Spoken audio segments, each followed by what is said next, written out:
Ja, grüß euch benannt und einen Sackrischgurten. Jetzt Kasperl. So. So, Zeug. Richtig. Wir sind beim Draches Meinungsvideo Nummer 8. Es geht jetzt, wie bereits angekündigt, ne? Jetzt hat er sich's angewohnt. Es geht, wie bereits angekündigt, um seine tolle Handyhalterung. Ne? Das muss die besteste aller Handyhalterungen von allen sein, weil wie er sein Augitel hält und das Augitel ist ein richtiges Monster.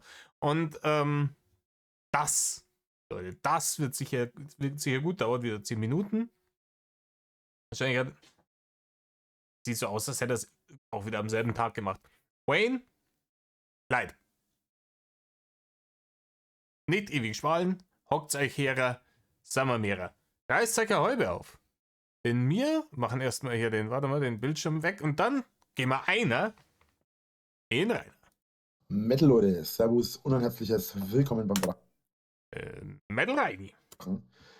Jetzt habe ich gerade noch eine Mail bekommen. Warte mal eine Sekunde, das muss ich. Das ist kein Stream, es ist ein Video. Wenn du uns eine Mail gekriegt hast, dann, ich wiederhole mich, ne? Aufnahme beenden, Aufnahme löschen, Mail lesen, sie nicht verstehen, ne, weil du Analphabet bist und ne, dann wieder neue Aufnahme, weiter im Text. Mal eben checken. Check, ne? Bum, bum, bum, bum, bum. Nö. War irgendwas anderes. So. Das lässt er im Video drin. Das lässt er im Video. Ich kann euch auch sagen, warum er das im Video drin lässt, weil hier, wir sind bei 10 Minuten 51. Abzüglich des Intros und des Outros vom Spiegelort werden wir wahrscheinlich ziemlich genau bei 10 Minuten rauskommen, damit er wieder Midrolls schalten kann. Weile, Reini. So, danke euch fürs Zuschauen erst einmal. Oder erstmal hallo und willkommen. Also, heute geht es heute geht es darum, dass du einfach Sachen mit vorne am Video dran lässt und nicht wegschneidest, die keinerlei Mehrwert geben, dadurch maximal respektlos deiner Zuschauerschaft gegenüber bist, nur damit du Midrolls reinknechten kannst. Darum geht's. unter anderem dem hier. Da fällt mir mal was ein. Alexa, Arbeitszimmer an. Alexa, stopp. Alexa, Arbeitszimmer an. Ja, komm, mach's das selber. Die Frau, nein. Keine Frau hört auf mich. Wieso noch nicht? Weil du. Das darf ich noch nicht sagen. Da muss jetzt ich wieder warten bis 10 Minuten im Video. Ne? So, also zunächst mal, das hier ist mein Handyhalter. Großes Kino, Rainer. Ganz großes Kino. Die gibt's millionenfach für Centbeträge bei irgendwelchen großen asiatischen Schrottwerkstätten zu kaufen. Gibt es auf Amazon. Finde ich persönlich sehr praktisch, weil er ist kaum größer als ein Handy, wobei ein bisschen größer als ein Handy ist er schon. Und jetzt denken sich viele so, fast schon, mein Handy ist robust. Ja. Jetzt haben wir festgestellt, dass dir aus Hüfthöhe mal runtergefallen, das tolle Auge, danach war es kaputt. Denken sich viele, ist es überhaupt möglich, damit ein Handy vernünftig zu halten? Ja, anscheinend, Rainer. Und keine Ahnung, es ist ja jeder, der in der Schule damals mal so eine Buchhalterung hatte, weiß, ist dasselbe Konzept, ne? Nur, dass du ein anderes Medium draufstellst, ne? Das ist halt eine Halterung, Digi. Weil das Teil sieht so ziemlich klein und zerbrechlich aus. Und ich sage euch, das Teil ist echt genial. Ich bin davon echt befriedigt. Falscher Spruch. Ich bin davon echt zufrieden oder damit echt zufrieden. Auch hier, Rainer, wir sind noch erst eine Minute, du hast die jetzt schon wieder verstolpert irgendwie im Gehirn. Ich bin davon echt befriedigt, davon echt zufriedengestellt. Genau. So, man kann es einfach aufklappen. Man hat hier so Halterungen. Wenn man die aufklappt, die sind beweglich. Ne? Also hier, die sind beweglich. So, und jetzt ist es natürlich so, ist natürlich der Winkel zu extrem. Würde man ein Handy so hinstellen, Der Winkel zu extrem, da bist du gebannt. würde es umkippen. Ja, aber das ist ein riesiges Monster. Und jetzt musst du es anders hindrehen. Wow. Aber deswegen kann man es nochmal so machen. Das Geile an dem Teil ist, dass es nicht besonders schwer ist, nicht besonders groß ist. Man kann es leicht irgendwo verstauen, man kann es leicht irgendwo in den Urlaub mitnehmen. Ja, alles Dinge, die man über dein Gehirn auch sagen kann, oder über andere Körperteile. Oh Gott, ich mache hier ein Verkaufsvideo oder was? Mache ich natürlich nicht. Aber es ist halt ein richtig geiles Teil. So. Das ist richtig, richtig geil. Passt perfekt. Mein Handy ist ziemlich. Nein, Rainer, es passt nicht perfekt, Digga. Schau mal her. So. Passt perfekt. Wo zum Teufel passt das denn perfekt? Schau doch da mal hin. Das würde nicht mehr perfekt passen, wenn du nicht schon diese Schutzhülle um das Augiteil rum hättest. Hier unten, Rainer, da sind so, ne, an diesen tollen Haken, die du uns da schön gezeigt hast, ne, dass man die so hochklappen kann, so, ne, da sieht man doch, für welche Größe Handy das gemacht ist. Es passt ja offensichtlich nicht perfekt. Es funktioniert. Perfekt. Mein Handy ist ziemlich groß und ziemlich Warum diskutiere ich über dieses Thema? schwer. Deswegen habe ich an meinem Handy oft das Problem, dass ich keine vernünftige Handyhalterung habe. Er ist ein richtiges Monster. Ich habe diverse und verschiedenste Sachen schon ausprobiert. Und ich habe leider nie die Möglichkeit, irgendwie ein Handy irgendwo einzupacken. Deswegen muss. Aber, Rainer, ich kann es hier, warte, ich habe hier rechts neben mir auf meinem Rechner, auf meinem Schreibtisch meinen Rechner stehen. Boah, da lehnt jetzt mein Handy dran. Ich könnte drauf gucken. Atemberaubend, warte mal kurz. Boah, hier ist ein Lautsprecher. Boah, ich kann das Handy dran lehnen und dann könnte ich das. Boah, das ist der Atem. Schauen wir mal beim Bildschirm. Nein, am Bildschirm auch, Rainer. Rainer ist vollkommen nutzloses Produkt. Ganz ein scheiß Handy, wirklich. Ich wollte jetzt gerade schon wieder das L-Wort sagen, aber ne, du kannst das halt echt überall anlehnen. Ich mir immer irgendwie überlegen, wie genau stelle ich das jetzt irgendwo irgendwie an, dass ich das Handy irgendwo unterbringe. Bei mir ist es relativ einfach, weil dadurch, dass das Handy hier so, dass die Funktion hier so einfach ist, kann man das jederzeit irgendwo hin machen. Man kann es weiter nach hinten machen, man kann es höher machen und man kann es aber auch niedriger machen. Man hat wirklich viele Funktionen. Man kann es sogar ganz runter machen. Dann kann man es so, wenn das Handy zu schwer ist zum Beispiel, ich muss dazu sagen, mein Handy ist ja relativ schwer, aber die Halterung ist wirklich stabil. Also ich habe bisher noch keine Ermüdung davon festgestellt. Das ist sogar teilweise, es erfordert schon ein bisschen Kraftaufwand. Also ich habe jetzt schon Ermüdung erfahren. In diesen 3 Minuten 20, die mir jetzt diese Scheiße gebe, bin ich schon enorm ermüdet. Zu verschieben. Ja? Das ist nicht so einfach. Hier vorne geht es ein bisschen leichter. Ja. Hier vorne geht Passt perfekt, Leute. Es passt einfach perfekt, was soll ich sagen? es ein bisschen leichter, es zu verschieben als hinten. So. Aber wenn man zum Beispiel weniger Platz hat, kann man es einfach so machen. Und dass es sich so festhält. Wenn man ein bisschen mehr Platz hat, kann man es so machen, dann ist der Winkel nicht ganz so steil. Und dann Wow, ein bisschen mehr Platz. Rainer, wie viel mehr Platz sind das? 2 Zentimeter. Und dann bleibt es hier so auf dem Auf dem Tisch hängen. Tisch, ne? Hängen, ne? Das heißt, es kann nicht runterrutschen oder sowas. Und selbst wenn das Handy schwerer ist und es nach unten biegen würde, was ich bezweifle, dann hat man immer noch die Möglichkeit, dass man es eben auf dem Tisch oder wenn man nicht so viel Platz hat, hier so abstellt. Und dann ist es fest, dann ist es stabil. Ja. Aber Krass, Rainer. Es ist wirklich, das ist echt krass. ich persönlich habe es oft in dem Winkel hier, weil es ist der perfekte Winkel, wenn ich es auf meinem Tisch stehen habe, kann ich das Handy reinstellen und habe einen perfekten Blick auf mein Handy. Kann zum Beispiel perfekt TikTok schauen, kann perfekt Snapchat machen, kann perfekt Videos schauen drauf, wobei ich selten Videos auf meinem Handy schaue, weil ich meinen Computer habe. Aber ich habe die Möglichkeit dazu. Und ich habe viele andere Möglichkeiten. Oder ich kann zum Beispiel, wenn ich zum Beispiel mit jemandem WhatsApp schreibe, das mache ich zum Beispiel mittlerweile im Stream oft, kann ich das Handy einfach so nebenhin stellen, weil es halt viel Platz braucht, habe ich hier überall Platz am Rechner. Dann kann ich es einfach wohin stellen und kann einfach nebenbei ein bisschen tippen, merkt man gar nicht groß. Außer Merkt man gar nicht groß, ne? Da kann ich da im Stream einfach nebenher irgendwie auf dem Handy spielen. Merkt man gar nicht groß. Ne? Das heißt, er bezeichnet diese Streams und diese Scheiße als seine Arbeit. Ne? Das möchte ich mal gesagt haben. wenn ich jetzt irgendwie eine Stunde rumstehe. In einem Game. Aber im Normalfall merkt man es ja, wenn ich jetzt mal kurz ein Hallo schreibe oder einmal kurz, ja, ich melde mich später oder ich bin im Stream oder sowas. Ja, und dann, wenn du mal wieder nebenher Cookie Clicker spielst, so wie damals 2022, wo du aus der Bude vom Frankengamer raus hier deinen, ich weiß nicht wievielten Podcast über dein Edzarder Leben gemacht hast und die ganze Zeit gemerkt hast, dass du irgendwas dattelst im Hintergrund. Einfach mal kurz, in meinem Fall kann ich das Handy auch mit meiner, ja, bloß die Kamera. Ich kann mit meinem Finger auch mit dem Handy, mein Handy auch mit dem Fingerabdruck steuern. Toll, Rainer, als krass. Boah, du bist es. Ganz ehrlich, du bist es einfach. Du kannst dein Handy mit dem Finger ab. Nein, echt jetzt? Und damit ist es perfekt. Damit passt es. Dann ist es optimal.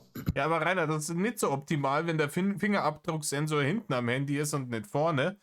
Wenn das da auf dieser Halterung lehnt, weil da kommst du ja hinten gar nicht dran, oder? Ah, vielleicht doch nicht so perfekt rein.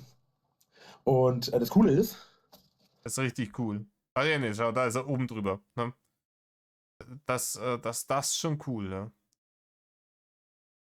Es schmeckt nicht nach Red Bull, Digga. jetzt ist das Handy richtig drinnen, ne? Und ich kann einfach, jetzt, dass es runterfällt. Wow, Magie, Rainer. Magie. Geh mal zu Penn Teller Fool aus. Mal schauen, ob die checken, was du da gerade gemacht hast. Ich kann es perfekt dann einfach direkt steuern mit dem Handy. Ich brauche also quasi bloß, wenn es steht, einfach bloß mit dem Finger hinten hingehen. Es ist an. Wie er begeistert ist von der Nummer, das ist jetzt schon mal, ja? Ich zeig's euch nochmal. Und nochmal. Ja, Rainer, wir haben es begriffen, du kannst dein Handy mit dem Fingerabdruck ne, freischalten. So wie jeder andere Dulli auch. Und ich kann es perfekt benutzen. Jetzt meine Meinung. Das war wirklich wie ein Verkaufsvideo.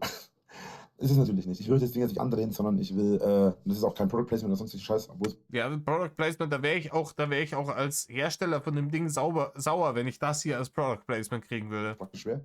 Nee, es geht wirklich erst einmal darum, dass eine Handyhalterung für mich immer so eine Sache ist. Ich war lange hin und her gerissen. Kaufe ich mir keine? Mache ich das nicht? Will ich Und dann hast du gesagt, ja, dann lass ich es doch von anderen Leuten kaufen. Wahrscheinlich hast du es auf die Amazon Battle-Liste gesetzt. das nicht? Ich habe in meiner ich bin ja jetzt über 30. So, mein erstes Handy hatte ich mit 15 oder mit 14,5, 15 ungefähr, hatte ich mein erstes Handy. Und damals waren die Handys, die man heute hat, die waren damals natürlich, ne, die haben noch nicht existiert, die gab es noch nicht.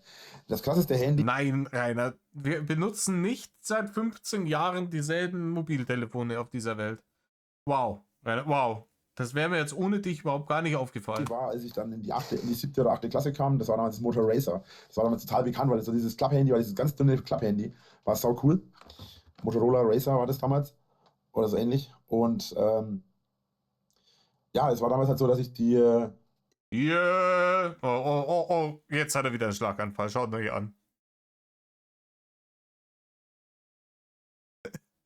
Entweder das oder ist gerade Land mitgekommen. Eins von beiden. ewig überlegt habe und so weiter.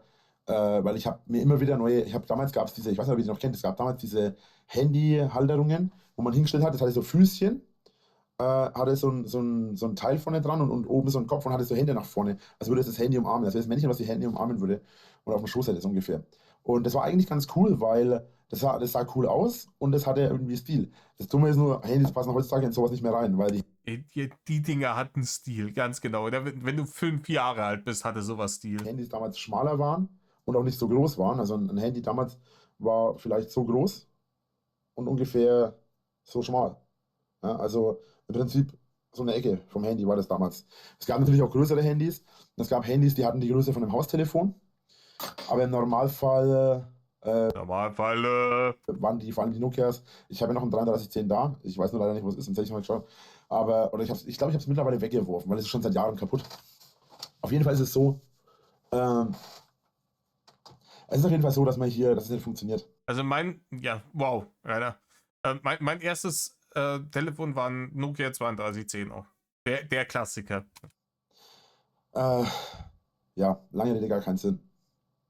Ja, offensichtlich, Rainer. Aber du musst ja jetzt noch 2 Minuten voll kriegen. Shit, ne? Doof, so eine Sache.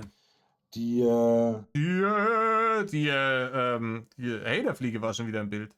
Haterfliege ist hart am Stissel. ich habe den Faden verloren. Also, genau, ich mag eigentlich keine Handyhalterungen. Ja, du magst ja eigentlich keine Burger und keine Schokolade und so weiter und so fort. Hör auf mit der Scheißlügerei. Ob jetzt im Auto oder zu Hause sind Handyhalterungen. Zu Hause waren Handyhalterungen für mich bislang immer unnötig, weil ich habe einen Tisch, da lege ich es hin. Punkt.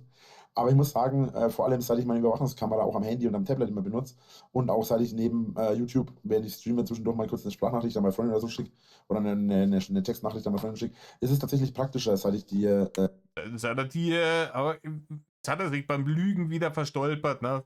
Da schicke ich beim Streamen eine Sprachnachricht, eine Textnachricht an seine Freundin, ne? Natürlich. Ne? Da hat er dann 2 Handys, da schickt dann die rechte Hand an die linke, also keine Ahnung. Halterung habe. weil das Handy hat den perfekten Winkel, um einfach mal 2, 3 Tasten zu drücken. Und ich kann es halt perfekt mit einem Knopfdruck bzw. mit einem Fingerabdruck direkt entsperren. Was sehr praktisch ist und auch schon sicher ist. Gerne, du könntest das mit dem Fingerabdruck auch entsperren, wenn du die Handyhalterung nicht hast. Just saying. Ja, Handyhalterungen selber finde ich, wie gesagt, generell nicht so besonders. Die muss ich sagen, finde ich sehr gut. Ich bin ja tatsächlich am Überlegen, ob ich mir mal schaue, dass ich mir noch eine zweite besorge. Nur für alle. Er mag eigentlich gar keine Handyhalterungen, außer der. Aber er will noch eine andere Handyhalterung haben. Das verstehe wer will. Fälle, falls die mal kaputt geht. Und wie gesagt, das Beste an der Handyhalterung ist halt, so, und weg ist sie. Das ist nicht mal so groß wie das Handy. Kann man theoretisch gesehen, wenn man eine Tasche fürs Handy hat, kann man schauen, ob man die vielleicht an die Tasche vom Handy mit dran macht. Hat man es immer dabei und man kann es jederzeit nutzen. Und selbst wenn man. Ja, das ist, wenn man schon so schwindsüchtig ist, dass man das Handy irgendwie zum Doomscrollen nicht mehr in die Hand nehmen kann.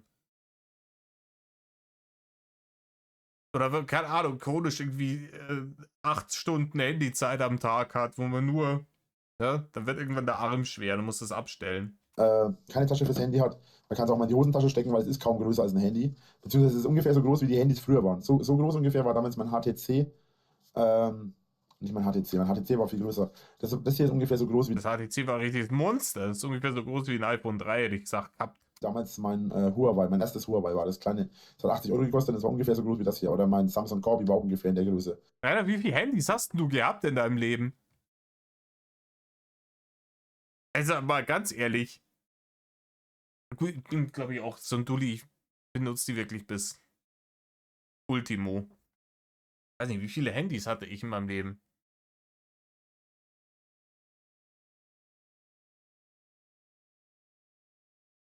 7, glaube ich. Insgesamt 7. In den letzten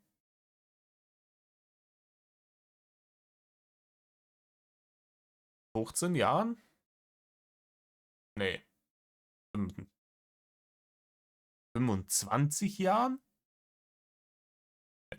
Weil damals war es noch so, Handys sollten klein und kompakt sein. Alles klar.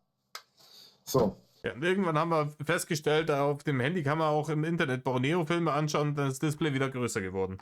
Das war es erstmal soweit dann auch von diesem Meinungsvideo oder für dieses Meinungsvideo. Hat jetzt wieder ein bisschen länger gedauert. In der nächsten Folge, worüber sprechen wir in der nächsten Folge? Wie er einfach den Raum durchscannt nach irgendeinem Nippes und Trash, der da in der Ecke flackt.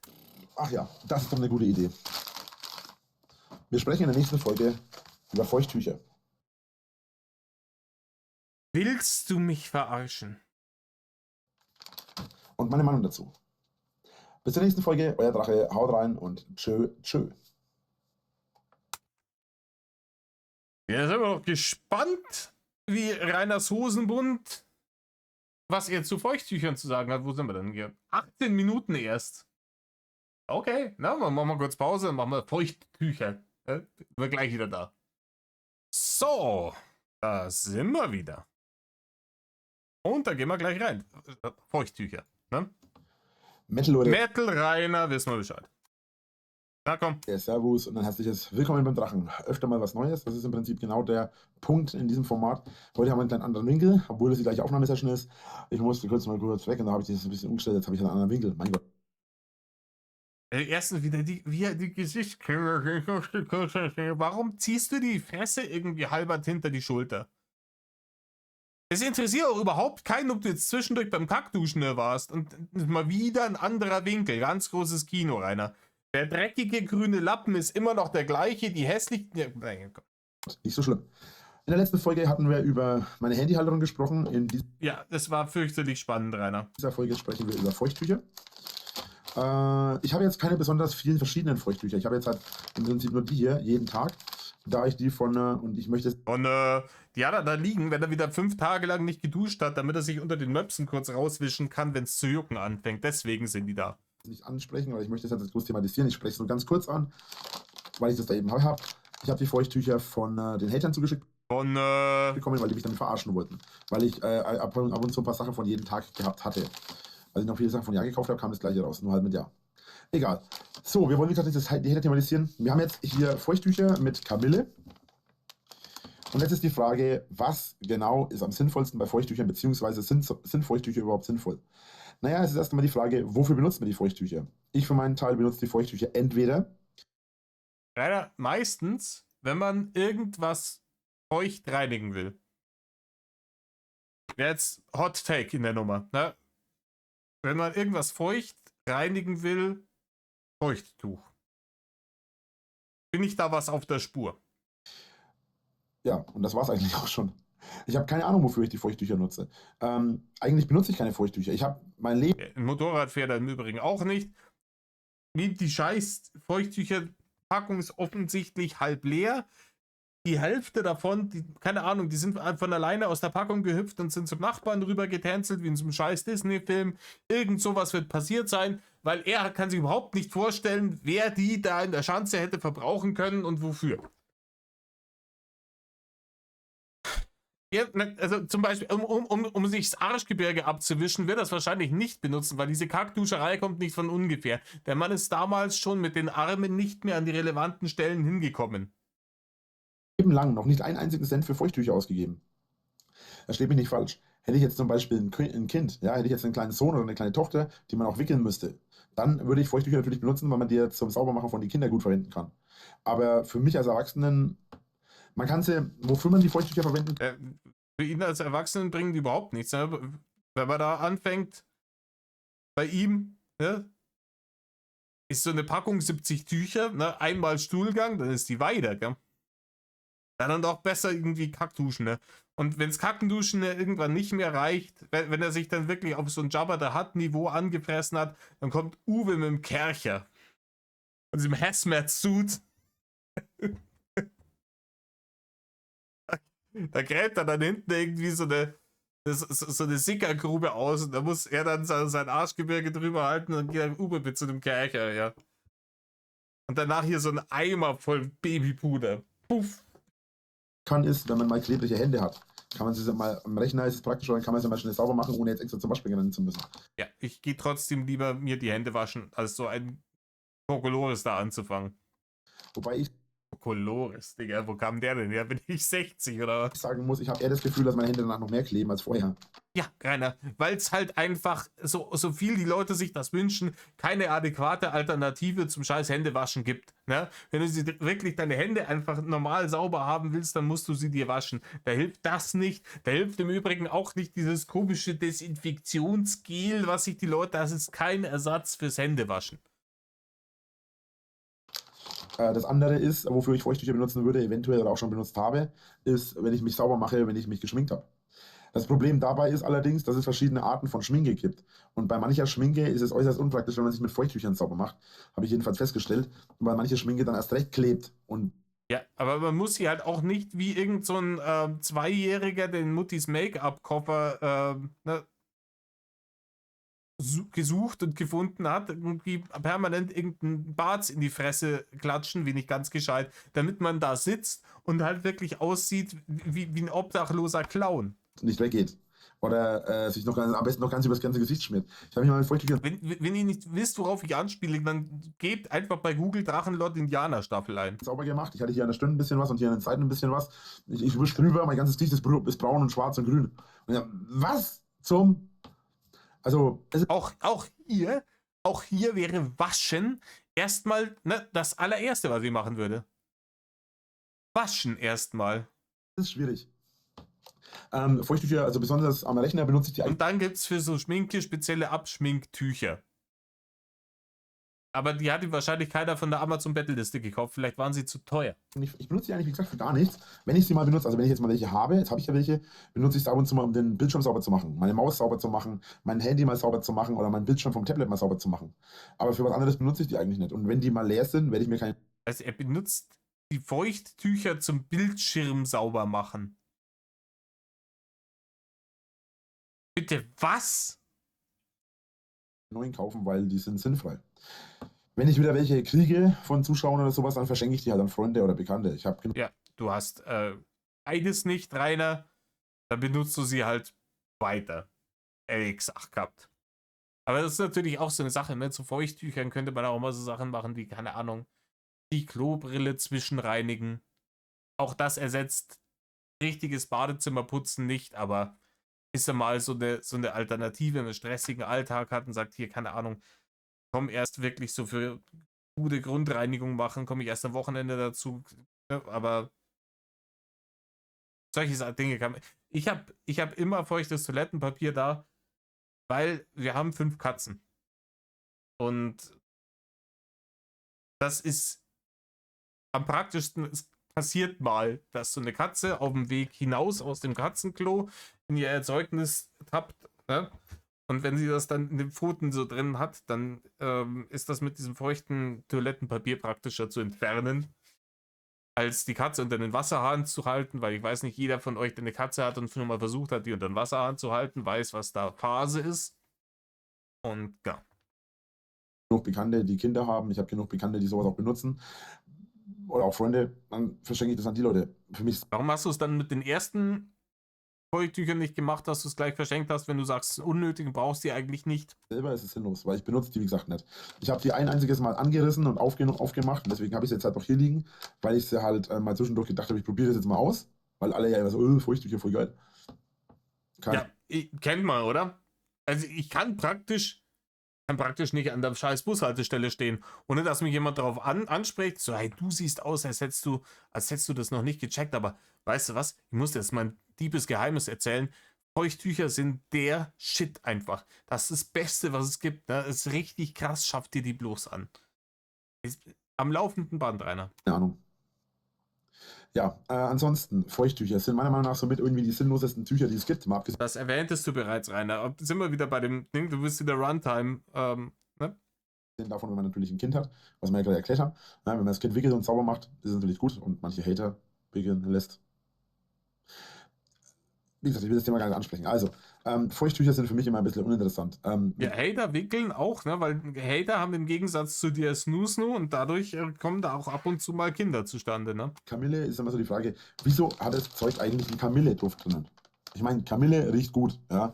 Ich glaube, dass da Kamillenextrakte drin sind, weil die wahrscheinlich irgendwie gut für die Haut sind. Hätte ich gesagt gehabt. Kamille ist gut, wenn man krank ist, aber Du kannst ja mit den Feuchttüchern dir das nächste Mal, wenn du mal Drachenschnupfen hast, mit einem Tee aufgießen.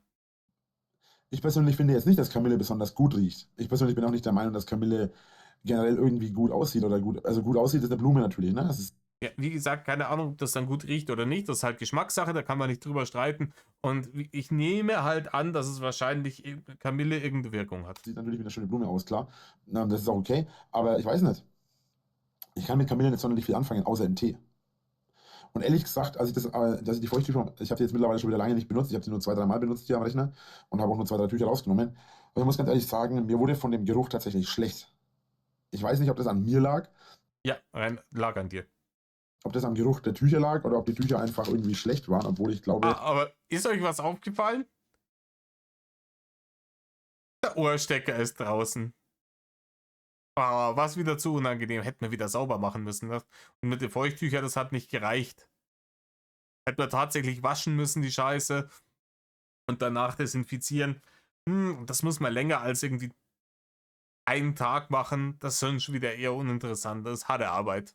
Keine Lust. Tu mal lieber wieder raus, den Stecker. können die ablaufen? Die können ablaufen, aber das Mindesthaltbarkeitsdatum ist der 10.06.2023. Also ich bezweifle, dass die abgelaufen sind. Das dauert wohl noch ein bisschen. Auch wenn die offen sind schon, kann ich mir das nicht vorstellen. Und ich habe die damals erst aufgemacht. Also kann es das recht nicht sein. Ja. Und deswegen muss ich noch mal gucken, wie man das am schlauesten anstellt. Jetzt ist er schon wieder raus. Ne? Das sind die üblichen Worthülsen. Das ist bei so ne? Spieleprogrammierung oder sowas. Ist das ja so, wenn manche Spiele haben, wenn du zufällig irgendwie out of bounds bist oder irgendwie das Spiel checkt, du bist irgendwo, wo du nicht hingehörst, dass es dann so ein Protokoll läuft, dass es dich dann da oder da wieder rausschmeißt. Ja? Und das bei ihm auch. Wenn der sich geistig in irgendeine Sackgasse reingerendert hat, irgendwann schnipst das und spielt dann automatisch die Schallplatte auf. Müssen wir mal schauen, wie wir es am besten umsetzen, wie wir es am schlauesten machen. Letzten Endes ist die Situation, dass die Hater sind nämlich diejenigen, die da etc. hergehen und die Scheiße bauen. Ding. Ich habe ehrlich gesagt nicht die geringste Ahnung. Wartet mal eine Sekunde. Punkt. Wunderbar. Super aus. Beste Aussage im ganzen Video, Rainer. Die Scheiße könnte man rausschneiden, aber... Wie spät ist es noch? Ah, sind schon wieder Haters vor der Tür. Oh.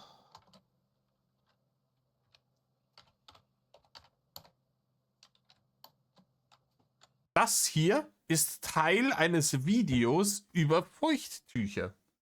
Ein Meinungsvideo über Feuchttücher. Wenn ihr euch irgendjemanden diesen Halbminuten-Ausschnitt vorspielt, wie er da reintippt und sagt, was ist das für ein Content? Dann wird er dir sagen, da hat jemand irgendwo vergessen, den Stream zu beenden und macht dir sein Zeug. Oder hat vergessen, die Aufnahme zu beenden. Und das ist irgendwie geleakt worden oder hat versehentlich hochgeladen oder hat gesoffen oder was weiß ich. Es kommt doch kein Mensch im Leben auf die Idee zu sagen, ja, das ist eindeutig, das ist ein Meinungsvideo über Feuchttücher. Ich scheiß Alarmanlage. Also, Feuchttücher sind nutzlos, du benutzt die eigentlich nicht. Solltest du wieder welche kriegen, wirst du sie verschenken. Die hast du nur zufällig aufgemacht. Du verstehst nicht, warum da Kamille drin ist. Den Geruch magst du nicht und da ist er schlecht davon geworden. Bücher sind für mich eigentlich immer so Luxusartikel gewesen, die man eigentlich nicht benötigt. Also nicht im Sinne von, oh, es ist jetzt so teuer, sondern einfach im Sinne von, es ist unnötig. Als Kind habe ich die eigentlich nie benutzt, als Erwachsener auch nicht. Ich hatte die ein einziges Mal, hatte ich die auf Klassenfahrt dabei. Nicht auf Klassenfahrt, das war dann auf Konfirmandenfahrt. Da waren wir in so einem Schloss und alles für ein Wochenende und da habe ich die dabei gehabt. Ich habe die dann auch benutzt. Und es hat mir nicht gefallen. Und seitdem habe ich die nie wieder angefasst, bis auf jetzt halt. Und deswegen muss ich ganz ehrlich deutlich dazu sagen, ich persönlich halte es für sinnfrei, dass sich groß mit zu beschäftigen. Wie gesagt, für Kinder, wenn man Kinder wickeln muss oder so, kleine Kinder, Babys und so weiter. Achso, ja, stimmt, das habe ich vergessen. Aber das ist derselbe Text, den du jetzt schon 5-mal abgelassen hast. Kommt jetzt hier noch was? Dann verstehe ich es, weil es halt einfach schöner ist, es ist sauberer und es ist einfach schnell gemacht. Aber ich verstehe trotzdem nicht, wie man Ja, da kannst du das Baby auch einfach, keine Ahnung, 2 Minuten in den Bach halten oder so. die als Erwachsener oder wofür man die als Erwachsener benutzt. Frauen benutzen sie, glaube ich, sehr oft eben, um die Schminke zu entfernen, falls sie solche Schminke verwenden, wo man das auch machen kann. Aber wie gesagt, ich habe schon den Oder keine Ahnung, wie sie es im Hause Winkler gemacht haben. Vielleicht haben sie ihn auch einfach vom Hund sauber lecken lassen. Fehler gemacht, dass ich mich halt geschminkt habe. Wobei das wahrscheinlich ein Unterschied ist zwischen dieser Schminke und kosmetischer Schminke. Weil ich habe ja so Party-Schminke quasi. Es ist halt schon ein Unterschied, ob man das so macht oder ähnlich macht. Und Bungelt da jetzt raus. Reini, warum ist das hier mit dem Video drin? Warum ist das jetzt hier mit dem Video drin? Aber man sieht, der Mund wird sehr klein, die Stimmung neutral. ja. Gut, dann Dann, jetzt sind wir von der Folge. Gut, ich danke euch fürs Zuschauen. Ich hoffe, ihr seid in der nächsten Folge wieder mit dabei. safe sind wir bei der nächsten Folge mit dabei. Die zwei, ja, die nächste Folge kommt schon bald. Komm, schaltet pünktlich ein, dann könnt ihr wieder mit dabei auf Gilligans Insel sein. Und, ja. Wir schauen uns rein, worum es im nächsten Video geht. Sie hatte bereits einen Gastauftritt, aber jetzt haben wir sie in OG, ne? Die Tupperdose. Reinis Tupperdose, wo er da seinen, nicht Zucker, sondern weißen Kaba drin hat. Ganz, ganz, ganz wichtig. Und, dann schauen wir auch mal, vielleicht sind auch wieder immer noch die Haters hier vorne dran. Wir schauen, ob das direkt hinten nach aufgenommen wurde, aber. Metal Leute, Servus Metal Rainer! und ein herzliches Willkommen beim Drachen. Herr Inge! Heute machen wir mal etwas anderes. Und zwar geht es in dieser Folge um zwei Sachen. Heute machen wir was anderes. Rainer, es ist immer noch dasselbe Format, dein Meinungsvideo. Machst Meinungsvideo über deine Tupperdose. Das ist insofern was anderes, dass es nicht das Meinungsvideo über die Handyhalterung ist oder dergleichen, aber es ist halt immer noch derselbe Käse. Wobei es eigentlich nur um eine Sache geht, aber die eine Sache ist in der anderen Sache drinnen. Das hört sich falsch an. Nein, das hört sich nicht falsch an, Rainer, sondern dumm. Das hört sich richtig dumm an. Und schaut euch das hier an. Aber die eine Sache ist in der anderen Sache drinnen. Das hört sich falsch an. Alter Vater! Seht ihr diesen Zahn da links? Ne? der gegenüberliegende von dem, den er sich damals rausgemeddelt hat. Oben schon komplett schwarz und schimmert schon grau durch. Wenn der heute diesen Zahn noch in der Fresse kleben hat, dann fresse ich einen Besen samt Stiel. Weil die Nummer ist ja schon, wir haben jetzt 2026, schon 5 Jahre her. Ja? Entschuldigung. Also es geht um Hör auf dich zu entschuldigen, wir wissen alle, dass du es nicht ernst meinst. Tupperware. So, in dieser Folge geht es um Tupperware, beziehungsweise um solche Behälter. Und in der nächsten Folge geht es um den Inhalt dieser Behälter. Weil ich habe da verschiedene Inhalte. Ja, es wäre jetzt schlau gewesen, diese 2 Videos miteinander zu verbinden, da sie ja thematisch zusammenpassen, aber ist halt, so kann man dann halt zweimal AdSense-Barren kassieren, ne? Hat man 2 Videos. Schön. Übrigens, wenn wir schon dabei sind. Ich mache jetzt in Zukunft auch jetzt hier jedes von diesen Meinungsvideos, teile ich jetzt in 2 Teile auf. Da rede ich dann jedes Mal über die Hälfte von dem Video und das wird dann jedes Mal ein Video von mir. Videoception. Ich habe auch hier noch einen anderen Tupperware, das werde ich euch auch zeigen. Da ist auch was drinnen. Allerdings ist das. Ja, das ist auch räudig auf Death. Tupperware, das werde ich euch auch zeigen. Ja. Da ist irgendwann mal Feuchtigkeit reingekommen. Und da klebt das ganze Klump jetzt drin. Das Teil ist auch dreckig und schmandig vom anderen Stern. Es sieht fast so aus, als würde es da drin schon zu leben anfangen. 3D. Ganz großes Kino. Da ist auch was drinnen. Allerdings ist das rosa. Sieht man das? Sieht man wahrscheinlich schlecht wegen der Lichtverhältnisse. Also, wie ich schon gesagt habe, Einer ist ein weißes Pulver, Digga. Das ist in den letzten Folgen Kaba. Ich habe 2 verschiedene Sorten von Kaba. Einmal, man sieht sogar, dass es rosa ist und das ist gelb. Das eine ist Bananenkaba, das andere ist Erdbeerkaba, wie man sich denken kann anhand der Farbe. Obwohl, es könnte auch Himbeer sein. Wobei, gibt es eigentlich Himbeerkaba? ja, Rainer, den gibt's. In den USA bestimmt. Also. Wo fangen wir an? Am Anfang, Rainer. Am Anfang war die Tupperdose. Meine Meinung zur Tupperware. Oder halt generell zu so wiederverschließbaren Produkten. Die sind toll, um Dinge drin zu verstauen. Meinung Ende. Also zunächst mal, ich persönlich finde extrem scheiße, dass wir so viel Plastik in der Welt verwenden, unabhängig von allem anderen. Aber ich muss dazu sagen, sowas wie diese Tupperwaren-Sachen sind natürlich super geil. Super. Richtig geil. Ich habe so Dosen, genau solche Behälter, die sind easy 30, 35 Jahre alt. Die habe ich noch hier. Da ich Mehl drin. Also, keine Ahnung. Ja, ich glaube, die haben das.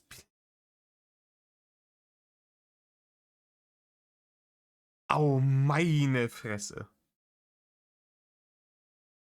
So würde Rainer im Übrigen auch aussehen, wenn, keine Ahnung, wenn Montana Black sagen würde, hier, Reini, darfst bei mir mal in Stream rein, aber dafür musst du mir den Pansy lutschen. Da würde Rainer, das wäre eine Millisekunde später. Geil. Weil die Sache an den Tupperwaren ist halt, man kann die halt wiederverwerten. Nein, Rainer. Manche kauft man dann für 20 Euro so eine Scheißdose und dann tue ich da einmal Kaba rein und wenn es dann leer ist, schmeiße ich sie weg und kaufe mir eine neue, oder? Allerdings habe ich es tatsächlich schon geschafft, Tupperware auf eine Herdplatte zu stellen und die ist dann geschmolzen. Ja. Blöd muss man halt sein, ja. Weil die Herdplatte noch zu warm war. Aber wenn man so richtige. Deswegen stelle ich niemals Dinge, die nicht ein Topf oder eine Pfanne sind, auf eine Herdplatte. Vernünftige Schalen und so weiter hat, die kann man für alles Mögliche verwenden. Ich habe auch aktuell was auf der Wunschliste, weil ich eben kaum noch was davon da habe. Weil ich das auch zum Beispiel verwenden möchte für mein, das kann ich mal hier kurz erwähnen. Ich habe ja dieses Ist die Welt-Paket. Ja, das war auch Mitte bis Ende 2021 hier, da ist die Welt, da hat das Konzept wieder nicht verstanden. Die Leute haben mit ihm den Mordstress gehabt, weil er hatte behauptet, die hätten ihm irgendwelche Pakete unterschlagen oder sonst irgendwas. Dabei war er wahrscheinlich einfach nur zu dämlich, an ein scheiß komisches Postfach zu gehen, um das abzuholen. Ne? Dann ging es vielleicht dann auch irgendwann wieder zurück. Wenn das eine Zeit lang bei der Post liegt, dass es dann zurückgeht. Keine Ahnung, auf jeden Fall hat er steif und fest behauptet, die hätten ihn um ein paar Pakete beschissen und das wäre ganz fürchterlich. Und Rainer, die müssen die Leute nicht um Pakete bescheißen, die Leute, bescheißen die mit dem Preis-Leistungs-Verhältnis von dem, was in den Paketen drin ist. Weil du kriegst halt, keine Ahnung, 5 Lollis, 3 Kekse und eine Tafel Schokolade und zahlst halt 25 fucking Euro dafür. Und das war halt der Scam an der Nummer. Die haben dir die mit Freuden zugeschickt, diese Dinger. ich dann nicht alles auf einmal öffnen möchte, habe ich das ja so gemacht, dass ich die Sachen nicht gezeigt habe, was ich da mache und was ich da esse. Und deswegen habe ich diese Sachen auf Deswegen, was hast du nicht gemacht, was? einmal öffnen möchte, habe ich das ja so gemacht, dass ich die Sachen nicht gezeigt habe, was ich da mache und was ich da esse. Und deswegen Stimmt, er hatte diesen Ist die Welt-Dingern dann die Sachen auch nicht immer gegessen, nicht ausprobiert. Ich check's auch nicht, keine Ahnung. habe ich diese Sachen auf die Wunschliste gesetzt. Unter anderem sind die blöd. Und deswegen habe ich unter anderem die Sachen auf die Wunschliste gesetzt, weil Also er fand das eine wichtige Information, weil das kann ja mal passieren, ne, dass jemand vielleicht das denken könnte. Das ist eine wichtige Information, dass man so eine Tupperdose nicht wegschmeißt, wenn man sie einmal benutzt hat. Aber andere Leute sind blöd. dringend ein bisschen mehr brauche, dann kann ich die nämlich aufmachen, kann die dann in diese Schale packen, kann die zumachen und die bleiben frisch. Wäre also von Vorteil, wenn ich da ein paar von diesen Tupperwaren-Dingern bekomme.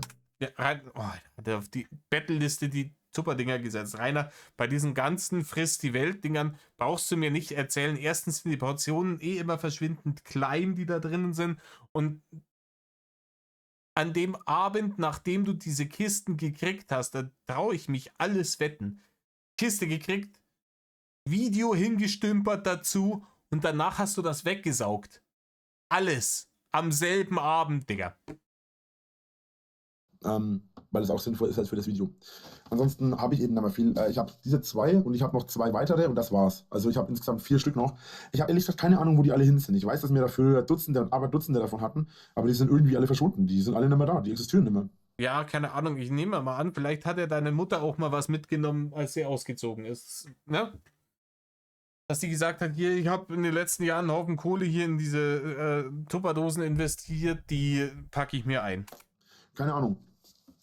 Und ich benutze die teilweise für verschiedene Sachen. Einmal natürlich für sowas wie Kaba. Einmal für Erdbeerkaba, einmal für Bananenkaba, einmal für Vanillekaba, einmal für Schokokaba. Für ganz verschiedene Sachen benutzt er die. Für Cornflakes gibt es, ich habe so größere gehabt immer früher für Cornflakes.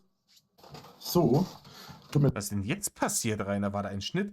Oh, haben die Haters was gemacht? Da hat er eingreifen müssen. Ich musste mal kurz weg. Also. Entweder haben die Haters irgendwas gemacht oder schauen wir mal. Wir schauen nochmal, was kurz vor dem Schnitt passiert.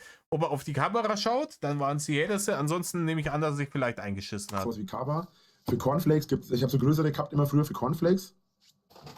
Er hat auf die Kamera geschaut. Die Haters haben irgendwas gemacht. Er ist kurz zum Brüllheulen rausgegangen. Und jetzt kam er wieder. So. Tut mir leid, ich musste mal kurz weg. Also. Wo waren wir? Tupperware. Also. Jetzt fängt er wieder von vorne an. Das ist super praktisch. Ich benutze die für mein Kaba. Ich habe mir die auf die Battle-Liste gesetzt. Wäre cool, wenn ich dann noch mehr davon hätte. Da habe ich erwähnt, dass die super praktisch sind. Und die schmecken nicht nach Red Bull, Digga. Tupperware ist wirklich extrem praktisch mit verschiedenen.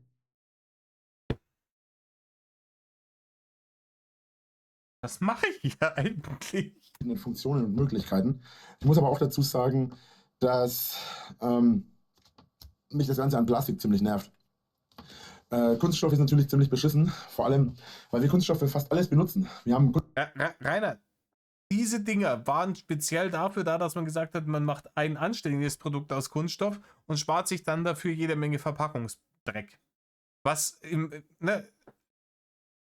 du es jetzt wirklich rechnest, dass die Dinger stellenweise 30, 40 Jahre lang benutzt wurden, wenn du das aufrechnest gegenüber jedes Mal im Supermarkt wieder eine Plastikverpackung zu haben, weiß nicht. Kunststoff an unseren Bildschirmen, wir haben Kunststoff an Autos, in Massen an Autos, wir haben Kunststoff viel im Haushalt.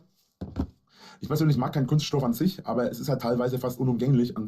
Man kommt um Kunststoff gar nicht rum, weil es reicht schon, wenn man den Kühlschrank hat. Auch ein Kühlschrank ist Kunststoff dran. Wir müssen drüber nachdenken, Rainer, deine 7XL-Hosen bestehen praktisch nur noch aus alten Flaschen. wo alles Kunststoff dran ist. Es gibt nichts, wo kein Kunststoff drin ist heutzutage mehr. Was mich am meisten aufregt, sind natürlich sowas hier, so Plastik. Hier, der Bezug von deinem Gaming-Stuhl, Edzardler, ist sicher nicht aus Echtleder, der ist auch aus Plaste. Ne? Ja? Also in Kaffeepads. Sowas regt mich halt auch immer besonders auf. Vor allem, wenn man dann sieht, dass irgendwie. Wenn dich das extrem aufregt, dann mach dir scheiß Kaffee in der Drecksfiltermaschine, dann hast du das Problem nicht mehr. Da kannst du eine Metalldose kaufen, wo du das Kaffeepulver reintust. Oder noch besser, du kaufst dir irgendwie im Jute-Sack im Bioladen bei der Wursttroller kaufst du dir die Bohnen und dann kannst du daheim mit so einer Holzmühle noch malen, wie anno dazu mal. Ja, keine Ahnung, bei den 1900er. So eine Scheiße. Man kannst du dir schön den Kaffee malen und dann machst du es mit der Kaffeemaschine rein aus Glas und Metall. Die kannst du selber bauen. Du bist ja so ein Genie, was sowas angeht. Und dann gibt es den Filterkaffee. Dann hast du Plastik vermieden. Wenn es dich so fürchterlich aufregt, wie du hier gerade sagst, dass alles aus Plastik ist. Wo auf der Welt in diesen ganzen Meeren die Plastiktüten rumfliegen. Aber man kann halt. Ja, weißt du, was so viel an Plastik in den Meeren rum ist? Ist hier aus diesen Verbundstoffen. Diese Sachen, die man eben nicht mehr recyceln kann, aus denen so Sachen gemacht werden wie. Ja, die scheiß Packungen von deinen Schinken-Sahnetortellini von Ja zum Beispiel, die du stapelweise darum hast. Oder auch diese Innenseiten, diese Innenabdichtung von Ravioli-Dosen und dergleichen. Diese ganze Scheiße, die landet zu tonnenweise im Meer. Rainer, die Leute, die diesen ganzen Convenience-Retorten-Scheiß ausschließlich fressen, die tragen am meisten dazu bei, dass Plastikmüll und Mikroplastik und die ganze Scheiße irgendwo im Meer landet. Und unter denen bist du der Capo. Fast nichts dagegen machen. Heutzutage, man unternimmt nichts dagegen. Und man kann auch gar nichts machen. Man kommt in der modernen Welt, kommt man an Plastik und Kunststoff nicht vorbei. Ihn sagt, das würde gehen. Es würde gehen, so wenig wie möglich Plastik zu verwenden. Ich weiß zum Beispiel nicht, wann ich das letzte Mal im Supermarkt eine Plastiktüte mitgenommen habe. Ich habe halt dann irgendwie mein Jutebeutel. Ich habe auch, wenn großer Einkauf ansteht, hier auch so ein Plastikkorb oder so ein Ikea-Sack für Pfandflaschen und dergleichen. Klar, aber man kann da Kleinigkeiten schon machen. Ne? Plastiktüte zum Einkaufen zum Beispiel vermeiden. Wenn du zum Dönermann gehst, sagen hier, ich nehme gleich auf die Hand, pack nicht in eine Tüte rein oder sonst irgendwas. Also man kann Kleinigkeiten machen, ist dir aber vollkommen scheißegal. Was meinst du, wie viel Plastikmüll der Subway da in Hinterpfui, wo du immer hinpimmelst, wie viel die Plastikmüll verbrauchen, jeden Tag? Durch Leute wie dich, die da reinmeddeln und sich gleich 4 Footlong-Subs auf einmal gönnen. Wenn man aber jetzt mal drüber nachdenkt, es ist an sich sehr praktisch, weil man hat natürlich immer die Frische. Im Normalfall kommt keine Flüssigkeit an das Zeug ran. Ja, wo kommen dann die Flecken in dem Ding her? Vor allem, wenn es ein gutes ist. In dem Fall hier habe ich sogar die Möglichkeit, hier aufzumachen und kann es dann schon rauslöffeln. Da haben wir wieder das Thema von der vorletzten Folge mit dem Zuckerstreuer, vom Rauskippen. Egal. Auf jeden Fall ist es so, Kunststoff ist generell ein bisschen nervig, aber die Funktionen von zum Beispiel Tupperware ist sehr praktisch und vor allem diese Tupperware hier ist teilweise älter, als ich es bin. Also die Sachen von Tupper, die ich habe, die sind zum Teil älter, als ich es bin. Die sind zum Teil, ich weiß nicht, 10, die sind zum Teil 30 Jahre alt, die Sachen hier. Hey, komm, Rainer, schneid doch sowas raus. Die sind älter, als ich es bin. Die sind zum Teil 10. Also, ja, wenn du meinst geistiges Alter, dann ja. Dann wird es reichen, wenn die 10 Jahre alt sind. Ich kenne die mein ganzes Leben lang. Die waren mein ganzes Leben lang, hatten wir die. Ich weiß gar nicht, wie wir daran jemals vorbeigekommen sind. Und, also wann wir die jemals nicht hatten. Soweit ich weiß, waren die Sachen hier immer hier. Und das ist halt eigentlich schon eine Sache, wo ich sage, okay, mit so einem Kunststoff kann ich leben, weil dieser Kunststoff jetzt für meine Eltern sinnvoll war und für mich selbst auch sinnvoll ist und war. Und auf die Art und Weise haben wir halt wirklich sehr viele Sachen. Ich weiß noch, als Kind hat mich meine Mutter öfter zu so Tupperpartys mitgenommen. Wir haben uns dann meistens als Kids irgendwo im Keller verschanzt, hatten dann irgendwie Videospiele oder sind rausgegangen, haben gekickt, irgendwelche Fußbälle und so ein Scheiß. Wobei ich eher weniger Fußball gespielt habe, sondern eher sowas wie ein bisschen Basketball oder sowas mit ein paar Leuten. Ja, Rainer, du hast Basketball gespielt, freilich. Du bist da mit den Freunden zum Fußball und Basketball spielen gegangen. Laber doch keine Scheiße, Rainer. Andy, du bist nach Hause gegangen, hast Nintendo gespielt und Pokémon geguckt. Vor allem, weil ich habe damals schon immer zu den Älteren gehört. Also meine Schwester war ja jünger als ich und die hat dann meistens mit den Mädchen irgendwo gespielt. Und ich war dann ein bisschen so einer von den älteren Jungs. Ich war dann meistens zu dem Zeitpunkt schon mit meinem Gameboy irgendwo in der Ecke gesessen und habe Videospiele gezockt mit ein paar von den Älteren und haben uns halt gegenseitig immer herausgefordert, ja, spielen wir das, spielen wir das, machen wir das, machen wir das. Oder wir haben Man merkt wieder, es ist gelogen. Ne? Diese Aufzählerei, um's möglichst glaubwürdig zu machen, aber zu dämlich zu sein, dann wirklich tatsächlich was aufzuzählen. irgendwelche anderen Sachen gemacht. Und an sowas hängt dann natürlich schon ein bisschen arg viel Vergangenheit auch und ein bisschen viel Erinnerung. Was hat das jetzt mit dir, wie du Gameboy gespielt hast, zu tun? Meine Meinung zu Tupperwaren ist, solange sie funktionell ist und solange man sie langfristig benutzt und nicht irgendwie nach einem Jahr wegschmeißt, ist es Oder nach einmal benutzen, du Dulli? natürlich sehr geil. Zumal Tupperware halt den Vorteil bietet, dass es sehr viele Sachen frisch hält. Man kann theoretisch gesehen da was reinpacken. Ich kann zum Beispiel Unfassbar. Zum 20. Mal, ja, das hält das frisch. Du kannst das da reinpacken. Du tust da was rein und dann bleibt das frisch. Das ist das Konzept, Rainer. It's not so deep. Mach! Erzähl irgendwas. Es ist geistige Folter, sich diese Scheiße zu geben. Ich kann zum Beispiel, was ich da machen kann, eine Suppe machen, die kippe ich da rein und dann kann ich die einfrieren. Das ist nämlich der Vorteil an Tupperware. Tupperware kann man sogar die Sachen einfrieren. Und wenn man die Sachen eingefroren hat, kann man die ohne Probleme wieder rausnehmen und kann die jederzeit wieder verwenden. Oh, keine Ahnung, das Einfrieren war jetzt wenigstens irgendwas Neues. War zwar auch höchstgradig banal, aber ich nehme, was ich kriegen kann. Und das ist sehr praktisch. Dann gibt es natürlich die Möglichkeiten mit den verschiedenen Deckeln. Einmal Deckel, wo es komplett zu ist und einmal. Sowas hier ist dann halt am besten zum Einfrieren. Sowas hier ist eher zum Beispiel für Sachen wie Cornflakes oder Kaba oder Zucker. Ja, Rainer, das ist jeder, der nicht komplett Gehirn amputiert ist, auch selber drauf gekommen, dass das mit dieser Öffnung hier besser ist für irgendwas, wo ich schnell mal reingreifen muss, um irgendwas rauszutun, ne? Mehl oder dergleichen. Und das andere, da kannst du theoretisch auch was einfrieren. Aber ich gebe dir noch einen ganz anderen heißen Tipp. Diese Hochkant-Dinger, die sind für den Küchenschrank gedacht. Für solche Sachen wie Cornflakes, Mehl, dergleichen, die halt sonst viel Platz wegnehmen. Um irgendwas einzufrieren, ist es schlauer, so flachere Schüsseln zu nehmen. Zucker oder sowas oder auch für Mehl. Für Mehl ist sowas auch sehr praktisch. Genau. Ja, und das kann ich auch echt nur empfehlen, weil da bleiben die Sachen sauber, sie bleiben frisch und es kommt kein Viechzeug irgendwie ran. Weil auch in jeder noch so sauberen Küche sind meistens irgendwelche minimalen, wie heißen sie, so Krabbelfiecher, ich habe den Namen vergessen, so, nicht Mehlwürmer, wie heißen sie? Oh, lass mich überlegen. Ja, Rainer, bei dir mehr als bei allen anderen Leuten, dass Ungeziefer in der Wohnung ist. Gleich habe ich es. Ja, gleich hast du es. Ne? Du nämlich im Rattenhaus wohnst. Silberfischchen heißen sie. Ich meine, die sind jetzt nicht schlimm oder so, aber man sollte die nicht unbedingt bei seinem Essen rumfliegen haben, oder? Egal. Also ich kann sowas wie die Tupperware eigentlich nur empfehlen, aber meine Meinung dazu ist halt sehr gespalten, wie ihr gerade mitgekriegt habt. Naja, auf der einen Seite finde ich es natürlich gut, dass man solche Sachen Dass man damit Sachen frisch halten kann, Rainer. hat, solche Produkte hat. Auf der anderen Seite finde ich es halt scheiße, weil es wieder Plastik ist. Andererseits könnte man solche Sachen, vor allem diesen Effekt hier, könnte man halt überhaupt nicht mit Glas hinbekommen. Weil, ja, zumindest der Deckel müsste dann aus Plastik sein. Wobei ich dazu sagen muss, wenn die Packung selbst aus was anderem wäre und der Deckel aus Plastik, wäre das ja auch schon eine sehr große Möglichkeit.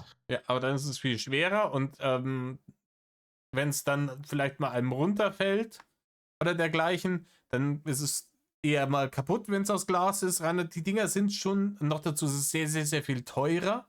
Auch in der Herstellung, das hat schon seinen Grund. Das haben schlauere Leute als du entschieden, dass das Zeug genauso aussieht und aus genau diesem Material ist.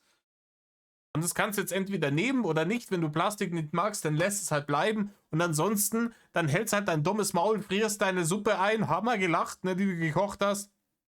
Und ja, komm. Oh, Geschäftsidee. Vielleicht sollte man das so machen. Es gibt auch so Frischhaltedosen aus Glas. Die gibt es auch. die sind halt nicht so populär, weil meistens relativ teuer, schwerer, ne, ich hab's gerade auch Was man natürlich auch machen kann, ist einfach, man nimmt Glas und kann einfach einen Metalldeckel drauf machen und draufschrauben oder auch sogar Glasdeckel. Ja, du kannst auch reinscheißen und dir es übers Dach werfen, ist mir doch scheißegal. Habe ich ja auch da. Also ich habe auch alte Einmachgläser. Ich habe bestimmt 600, das ist kein Witz, ich habe bestimmt etwa 500 bis 600 Einmachgläser im Keller. Ja, keine Ahnung, irgendwann werden das mal Archäologen ausgraben da unten aus der Schanze und dann bricht irgendeine Seuche aus. Dutzende, aber Dutzende von den Dingern. Also da ist wirklich sehr, sehr viel Zeug dabei. Da geht was. Okay, so viel erstmal dazu. Wie weit sind wir mit der Videolänge? Ist wieder Zeit für Gesichtskirmes, habe ich das Gefühl. Oder? Oder der? Ach so, ja, stimmt. Oder, eine Sekunde. Der hier. Mann, was glotzt du denn so blöd? Ist jetzt etwa Blödglotzeit? Ein wunderschönes Lied. 6 Minuten, dazu kommt noch der vorherige Part. Ja, also ich denke, das sollte erstmal soweit reichen. Ich danke euch fürs Zuschauen. In der nächsten Folge, worüber sprechen wir denn in der nächsten Folge? Ich habe eine Idee. Wir sprechen in der nächsten Folge darüber. Was ist denn das? Ja, Das ist ein Ladegerät für Akkus, du Dulli. das ist ein Ladegerät für Batterien. In dem speziellen Fall ist es ein ziemlich cooles Ladegerät, weil es hat eine Funktion für 3 verschiedene Batterien. Aber das sehen wir dann in der nächsten Folge. Danke fürs Zuschauen. Bis zum nächsten Mal. Euer Drache. Haut rein und tschö. Tschö, du mich auch, ha? Ah. Ich schau nach. Wir haben wieder die Regel. Wenn das 10 Minuten oder drunter ist, das nächste Video, dann gönnen wir es uns noch. Ansonsten, ja, wir haben wirklich Glück, dass der Mann hageldumm ist. Und er hat am Anfang irgendwie angekündigt, sein Video über den Carver machen zu wollen. Und am Ende hat er angekündigt, das nächste Video geht über das Ladegerät, aber es geht nicht über das Ladegerät, es geht tatsächlich um den Carver. Das Ladegerät-Video kommt danach, das schauen wir uns im nächsten Video von mir an, weil das hätte 12 Minuten gedauert, das wäre jetzt rausgefallen. Jetzt habt ihr Dusel gehabt, die Nummer dauert 9 Minuten, dementsprechend gehen wir da direkt rein. Und er erzählt uns, was so Großartiges an diesem Carver, und wenn er damit anfängt, dass er frisch bleibt, wenn er in der Tupperdose ist, dann werde ich mich irgendwie aus dem Fenster schmeißen. So, jetzt habe ich in der letzten Folge verquatscht, weil ich habe eigentlich gesagt, ich will über Ladegeräte sprechen und habe dann verkackt, denn ich wollte ja eigentlich über Carver sprechen, beziehungsweise über den Inhalt meiner Tupperware.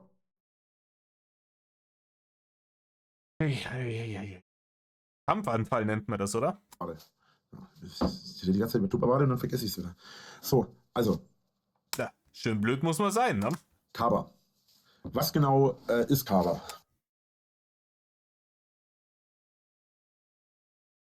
Der Satz, und dann wirft man sich in diese Denkerpose.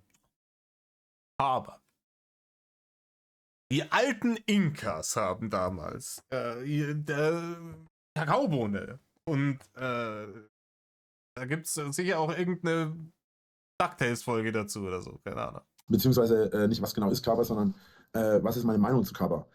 Ich persönlich bevorzuge ja keine Schokolade. Ich mag keine Schokolade, um genau zu sein.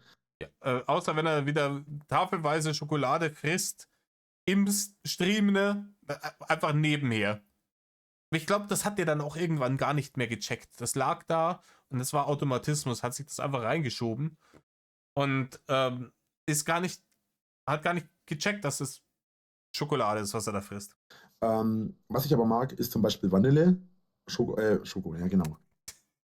Du kannst es dir nicht ausdenken. Ja, die beste reine Parodie, die machst schon immer noch du. Das muss man dir lassen. Wer es wirklich am besten hinkriegt, dich zum Obst zu machen, bist du selber. Genau, Schoko mag ich eben nicht. Vanille, Erdbeeren Vanille? Hagebutten, und Banane. So. Bananen. Und generell bin ich auch immer sehr offen für verschiedene andere Fruchtsorten. Welche deiner Körperöffnungen ist da offen dafür? Bananenkaba ist für mich so ein bisschen das typische Klischee, sage ich. Bananenkaba ist das typische Klischee. Das ist auch ein Satz, den man nicht oft äußern kann. Noch dazu ist er A richtig und B falsch. Ne? Das Klischee. bei Kaba ist Schokolade, Rainer. Wenn ich zu irgendjemandem sage, hey, woran denkst du, wenn du an Kaba denkst, kommt wahrscheinlich Schokolade. Hier beim Familienduell würde ich sagen, 100 Leute haben wir gefragt, an was denken sie, wenn ich Kaba sage, und 95 Leute davon sagen Schokolade. Und 5 sagen Rainers dämliches Kaba-Meinungsvideo. Mal. Weil neben Schokolade Und Schokolade. ist das, wozu die meisten Leute greifen, wenn sie mal keine Lust auf Schokolade haben, Erdbeer. Habe ich Banane gesagt? Erdbeer ist im Normalfall das, wozu Rainer, du bist noch keine 2 Minuten im Video, müsstest nicht nochmal anfangen. die meisten greifen, wenn sie keinen Schokoladenkaba möchten. Weiß ich nicht, habe ich noch keine Studien dazu gemacht. Ich weiß aber definitiv, ne, der Klassiker ist Schokolade und der Rest ist Nische. Ne? Ich persönlich bevorzuge aber tatsächlich Banane Banane. ist eine feine Dame, lutscht an der Banane. Obwohl, das darf man nicht mehr lustig finden, ja. Das, okay. Und wenn man mal schaut, ja, mein Bananenkaba hat zwar die größere Box, ist aber weniger drinnen. Zu Das ist schlau aufgeteilt, Reini. dem kommt außerdem, dass ich viel mehr Banane benutze als Erdbeer. Erdbeer benutze Ich benutze viel mehr Banane als Kaba, Alter.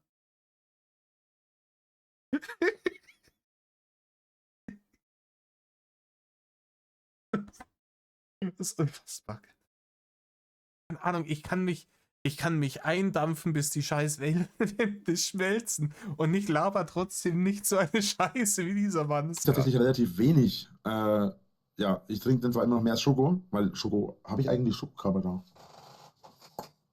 Ich hatte ewig eine Box mit Schokoladenkaba rumstehen. Das war teilweise sogar für meine Kamera zwischendurch mal. Das sieht man dann, wie wenig ich den benutze. Ich habe den eigentlich nur benutzt, um für meine Kamera ein Stativ zu haben, bevor ich das Stativ benutzt habe.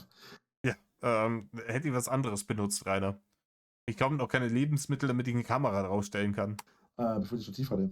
Aber ich glaube, den habe ich nicht mehr. Den habe ich, glaube ich, weggeschmissen. Ja, der war aber auch alt. Also der war, ich weiß nicht, das ganze Päckchen Schokoladenkaba, das war so eine ganz große Box.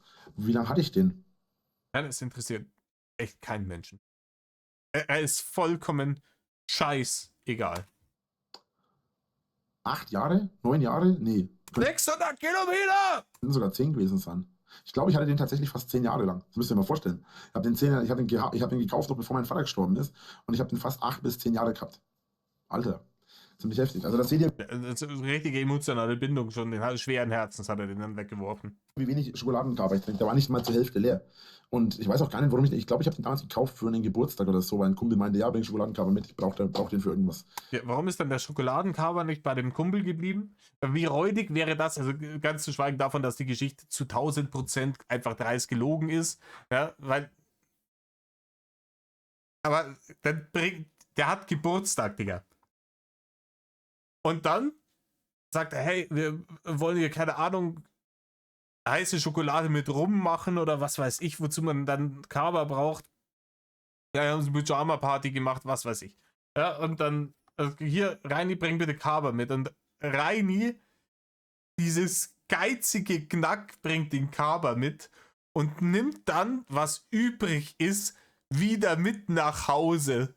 Anstatt ihm das dann einfach wenigstens da zu lassen. Das ist, hey, du hast Geburtstag, komm, lass gut sein. Ne? Hier ist der Kaba. Nein. Ah.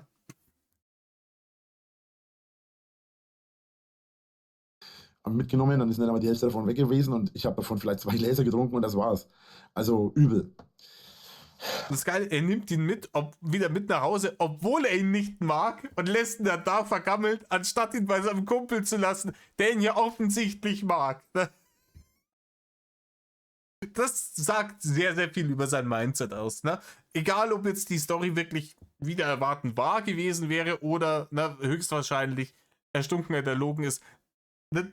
Sagt sehr viel über sein Mindset aus. Meine Meinung zu Kaba ist halt letzten Endes Letzten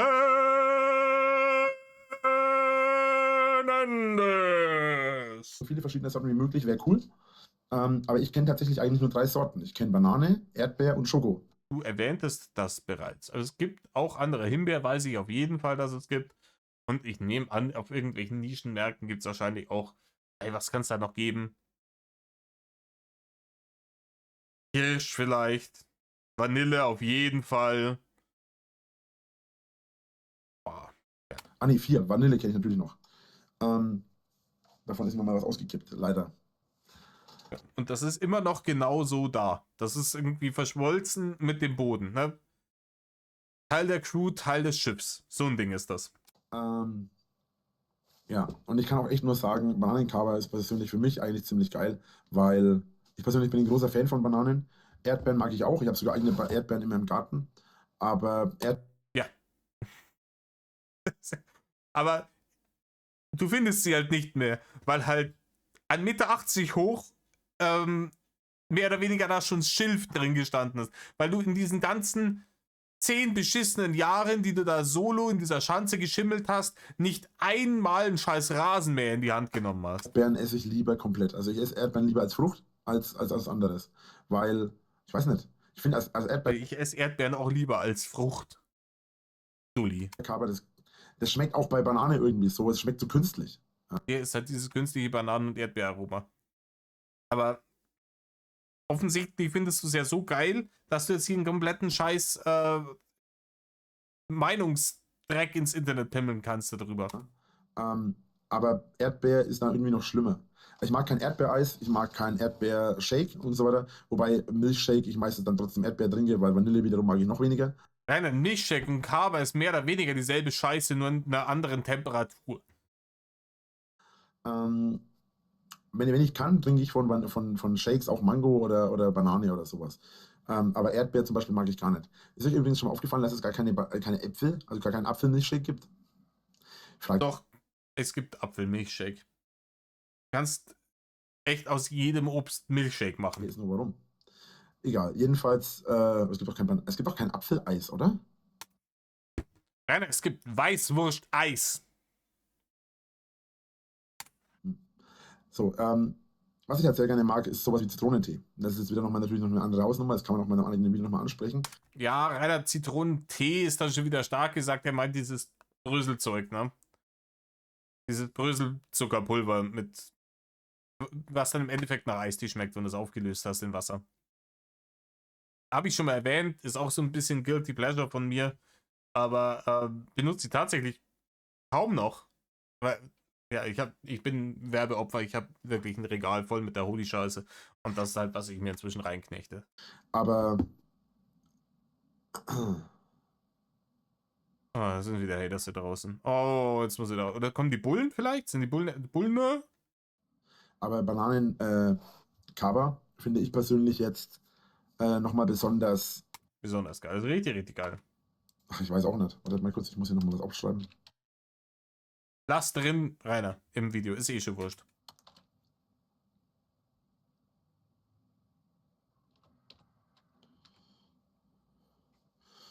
Ey, wie man echt, wenn man hier lange genug auf die Stirn schaut, drinnen den Hamster im Rad laufen sieht, oder? So.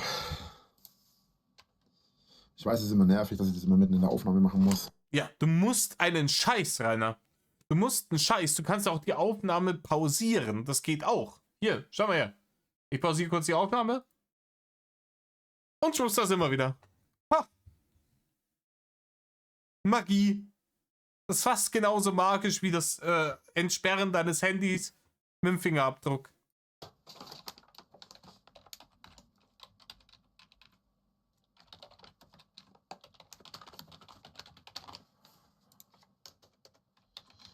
So viel Zeit habe ich jetzt auch noch.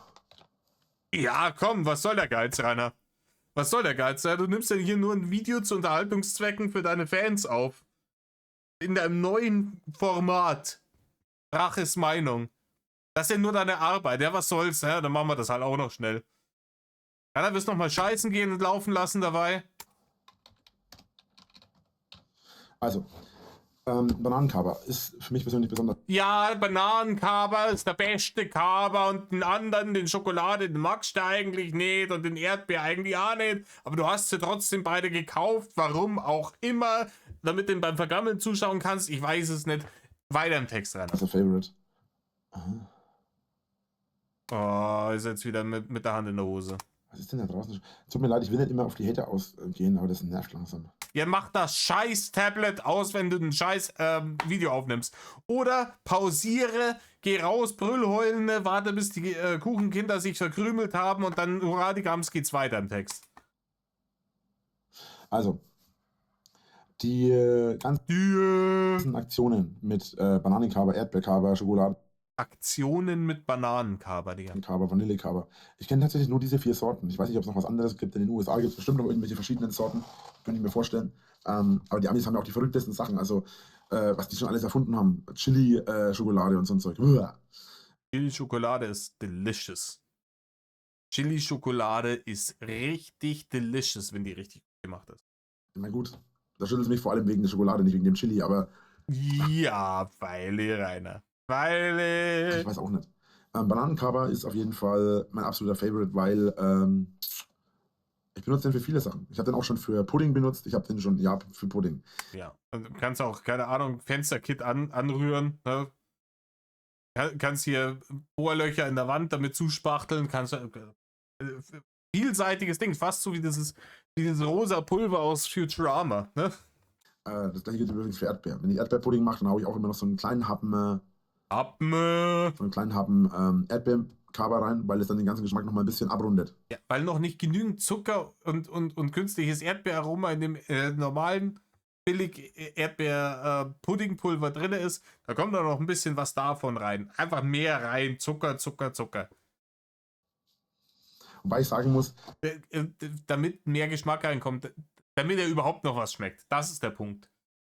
Dieser Mann hat sich nämlich mit dem übertriebenen Zuckerkonsum, den er da hat, höchstwahrscheinlich seine Geschmacksnerven dermaßen abgestumpft, dass er tatsächlich einfach nichts mehr schmeckt, wenn es nicht zu 90% aus Zucker besteht. der Erdbeerkaber, den ich da habe, ich habe so, Pudding. Ich habe Erdbeerpudding da. Ich muss sagen, der Geschmack ist nicht so geil, weil das irgendwie so, das schmeckt noch viel künstlicher als der Kaber davon. Ja, aber das hättest du auch vorher wissen müssen, oder? Ach, ich weiß auch nicht. Die ist die Haterfliege, die, ne, kannst ja ein bisschen was noch im Boden verteilen, ne? Die nimmt das gerne. Die ist nicht so horkel. Da habe ich mich, Ja, Rainer, waschen soll schon mal geholfen haben. Alter, mein Bart, oder? Ja, Bart würde ich das jetzt nicht nennen. Ich würde dazu eher. Würde ich eher sagen, aber. Voll der harte Bart, ey. Voll krass, das ist ein richtiges Monster. Ja. Da habe ich mir extra schon die Schnauze rasiert. Es war aber anscheinend noch nicht genug. Was heißt rasiert? Ich muss mich dringend rasieren, mir fällt mir gerade so auf. Ja. Wie man so ein chronischer Lügner sein kann. Also irgendwie extra schön rasiert und dann kommt ihm Scheiße, ich bin mit der Kamera 2 scheiß Zentimeter von meinem kreisligen Kürbis weg und jeder kann die Haare an meinem Gesicht sehen, dass ich mich schon seit mindestens einer halben Woche nicht mehr rasiert habe. Und die Zeit muss ich auch wieder abschneiden. Und er lügt einfach darüber, wann er sich rasiert hat. Während er die Fresse in die Kamera hält. Einfach nur, damit irgendwas gelogen ist. Weil er seit, keine Ahnung, 30 Sekunden keine Lüge mehr rausgeknechtet hat und muss jetzt über irgendwas gelogen werden. Und wenn es darum ist, wann er sich rasiert hat. Und wenn es noch so offensichtlich gelogen ist, weil man sein Gesicht sehen kann. Jetzt unfassbar ist das. Also, Erdbeerkaber, Bananen. Alter, ja, Erdbeerkaber, der ist nicht so schön und haust in den Pudding rein. Banane toll, Erdbeerschoko nicht so gut. Weiter! Kaber, Schokoladenkaber, Vanillekaber. Andere Sorten kenne ich nicht. Und ich persönlich, ich weiß nicht, was ich zu Kaber jetzt so groß sagen soll. Nichts, Rainer. Du hast alles, was es darüber zu sagen gibt, schon 3000 Mal gesagt. Zumindest von deiner Scheißwarte aus. Jeder andere Dulli, der so ein Konzept hat, sagt, hey, was ich rede über komplett belanglose Dinge, der sucht sich dann wenigstens halbwegs lustige Trivialfakten darüber raus, ne? Wann wurde das erfunden oder gab es da irgendwelche speziellen Sorten oder was weiß ich? Wie so ein Alternativ-Style, wenn der wieder ein Video über Eddings macht oder so ein Shit. Nichts. Du setzt dich da hin, dann wird irgendwie ne, in einem 9-Minuten-Video wird 5 Minuten lang wiederholt, dass es diese 4 Sorten gibt, du keine anderen kennst und du aber nur eine davon magst, obwohl du sie alle kaufst, warum auch immer. Und dann wird wieder irgendwas über die Hater gerantet die restliche Zeit und irgendwas in deinen scheiß Computer getippt. Und dann müssen zwischendurch noch einfach für den Geschmack ein bisschen Lügen reingestreut werden. Zum Beispiel, ob du dich gerade noch rasiert hast oder nicht. Persönlicher Geschmack von Kaba, ich weiß nicht, ich bevorzuge tatsächlich eigentlich Sachen Du bevorzugst jetzt den Bananenkaba, ne? auf Wasserbasis, nicht auf Milchbasis. Bei Eis ist es genau dasselbe. Ich esse lieber Wassereis als Milcheis. Ich weiß nicht, wer Kaba mit Wasser anrührt, keine Ahnung, der frisst auch kleine Kinder. Es gibt ein paar Ausnahmen, wie zum Beispiel Zitroneneis oder sowas oder auch mal Walnusseis. Da esse ich lieber die Milch. Walnusseis ist auch auf Milchbasis, du Dulli. Zitroneneis ist dann ein Sorbet, Rainer. Im Übrigen Zitronensorbet, beste Sorbet. Das beste Eis, wo gibt.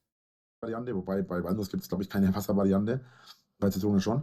Aber aber Kaba, ich weiß nicht, den Kaba, den ich trinke, das ist so ein Päckchen, also es ist ein Päckchen, was da drin Ja, auf einen halben Liter. Ganzes Päckchen auf einen halben Liter, Rainer. Sonst ist es nicht süß genug. ist eigentlich. Und das ist ein Päckchen im Jahr. Wenn überhaupt. Also das ist jetzt das ganze Jahr gewesen bisher. Ja? Ist noch nicht mal ganz leer. Und der Erdbeerkaba, na gut, der Erdbeerkaba ist sogar fast voll. Also sieht vielleicht nicht so aus, aber das ist fast ein ganzes Päckchen Erdbeerkaba. Na gut. Rainer, du musst dich von mir nicht rechtfertigen, wie viel Kaba du trinkst. Ne? Ja, ich denke, das war es dann erstmal soweit. Meine Meinung zu Kaba. Völlig stumpf. Ja, völlig stumpf, Rainer. Das hast du richtig erkannt. Trotzdem 8 Minuten geschafft. Was zur Hölle. Ich laber echt so einen Stuss manchmal zusammen.